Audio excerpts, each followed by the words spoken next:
So I got 6 milkweed plants in. They came from Texas, which it's much warmer there than here in Oklahoma.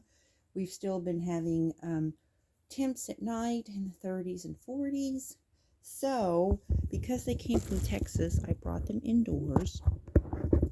I have 4 of them. I have 2 small ones, sorry, and then 2 bigger ones. These 2 are probably going to eat a little bit more before they start their chrysalis. So I put it in a netted item, and then I just put a netted container, and then I put Saran Wrap on it and taped it around to make sure that they can't get out. This one is, I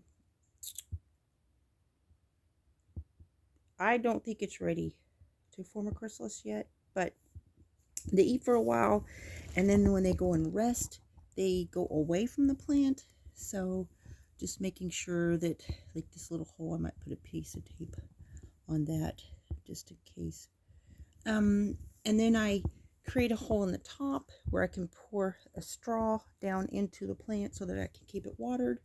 I keep it near sunshine. Currently I have it away from the window just so I can do this video, but I put it in a source of sunlight so the plant can remain healthy. There's plenty of leaves on this plant. There's plenty of room down here, and if I need to clean it, because they do poop a lot, so usually they poop into the plant, which is fine, but if it gets too poopy in there, I just really gently clean it out, but I make sure that I keep my eyes on all 4 caterpillars so I know where they are, so that one doesn't fall on the floor. And one thing, because if you're in a really cold environment that your milkweed has been shipped from, in month April, we're currently having some cold weather, bring them indoors if you can, but keep them away from devices that are using Wi-Fi.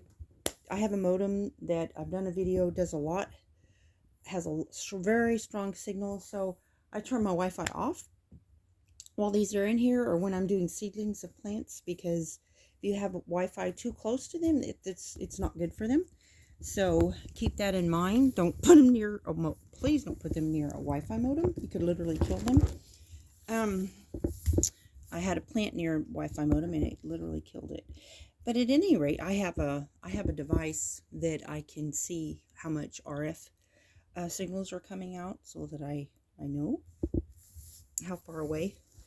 It's a certified, actual professional EMF RF detector.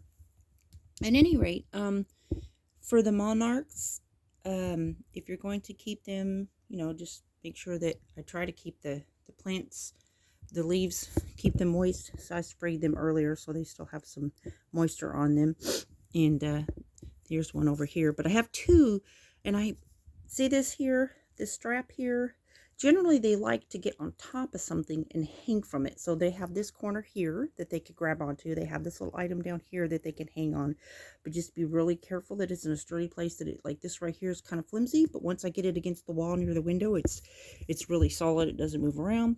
So that way they can feel comfortable when they start hanging from something to form their chrysalis, which will happen very quickly once they're at that stage and they're ready to do that. But just keeping in mind that, if you're planting the milkweed, check your milkweed plants. Even if you're not interested in the Monarchs, please check your milkweed plants for Monarchs, because they do often come with Monarchs. I bought 6 milkweed plants and I got 4 caterpillars. So please keep that in mind if you're still in an environment with cool temps at night. And if you're not interested in the Monarch caterpillars, please, Monarchs are in a critical stage of extinction. They are on the endangered list, but there's a lot of endangered list species that have gone extinct on the endangered list, because if they don't reach the priority list for the government to take action, they can't actually go extinct on the endangered list. So if you're not interested in protecting the Monarchs, please find somebody that does. Take it to a local botanical garden. They'll be happy to take your Monarch caterpillar from you. At any rate, please protect Monarchs. Plant your milkweed, but do remember that milkweed can be toxic to animals, some animals. So like if you have dogs that chew on plants, you probably should keep them in a pot. I keep my area that I have the milkweed fenced to keep dogs out. I have Monarch waystations, but where I have milkweed, it's a fenced area. So, at any rate, if you're wanting to keep monarchs, there's lots of videos on the best way to do so and the different stages that they go through to give you more information and make you feel more comfortable doing that if you don't already. Save the monarchs. Thank you.